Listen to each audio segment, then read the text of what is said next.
จุดเด่นของสีหอมในตอนค่ำคืนเป็นศูนย์รวมของอาหารที่หลากหลายสรรสาตอบโจทย์สายกินอย่างแท้จริงย้อนมีทั้งอาหารหนักหอย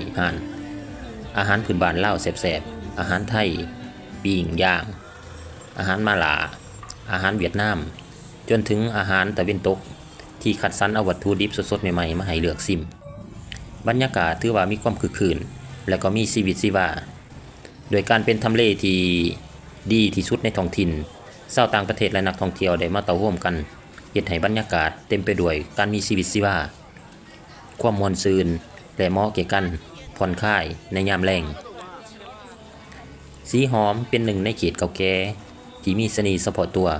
บ่ว่าจะเป็นวิถีชีวิตแบบดั้งเดิมตึกอาคารสถาปัตย์แบบเก่าร้านอาหารขนาดน้อยของครอบครัวที่ยังสืบต่อกันมาซึ่งสิ่งเหล่านี้มักจะถูกเปลี่ยนแทนด้วยความเจริญทางด้านวัตถุตึกสูงและการหีบห่อนของการใช้ชีวิตของคนในเมือง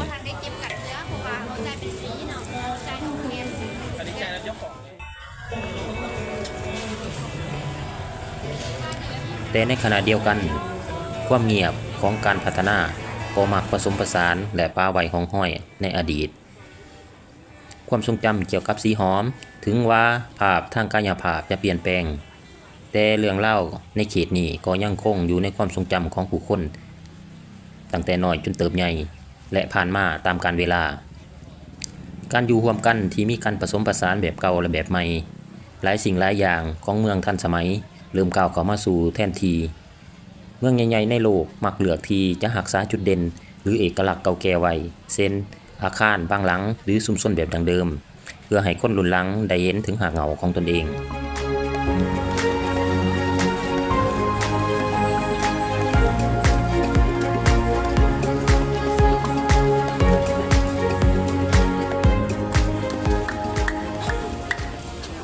มนต์เสน่ห์ในยามค่ำคืนอยู่ที่สีหอมที่เต็มไปด้วยความคลาสสิกและชีวิตและการมีชีวิตชีวาใจกลางนครหลวงเวียงจันทน์สีหอมกลายเป็นอีกหนึ่งมุมโลกที่เต็มไปด้วยเสน่ห์และชีวิตชีวาแบบเฉพาะตัว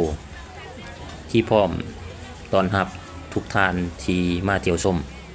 ถ้าท่านกำลังสอหาบอนหรือว่าลบหลีกความวุ่นวายมาใส่เวลาในยามแล้งแบบชิวๆสีหอมคือคำตอบที่ลงตัวที่สุดในตอนค่ำคืนความงามแบบคลาสสิกที่หาเบิ่งได้ยากของสีหอมบ่ได้เป็นเพียงแต่เขตธุรกิจหรือเส้นทางผ่านแต่ที่นี่มีความเป็นคลาสสิก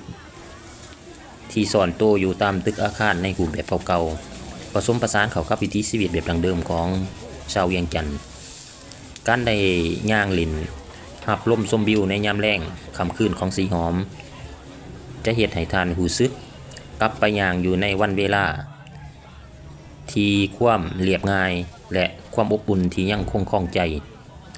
สำหรับสายกินสายดื่มสีหอมคือสวรรค์ขนาดย่อยกินไอของอาหารพื้นบ้านและอาหารสากลตามถนนหนทางและตามซอกซอยเต็มไปด้วยร้านอาหารขนาดน้อย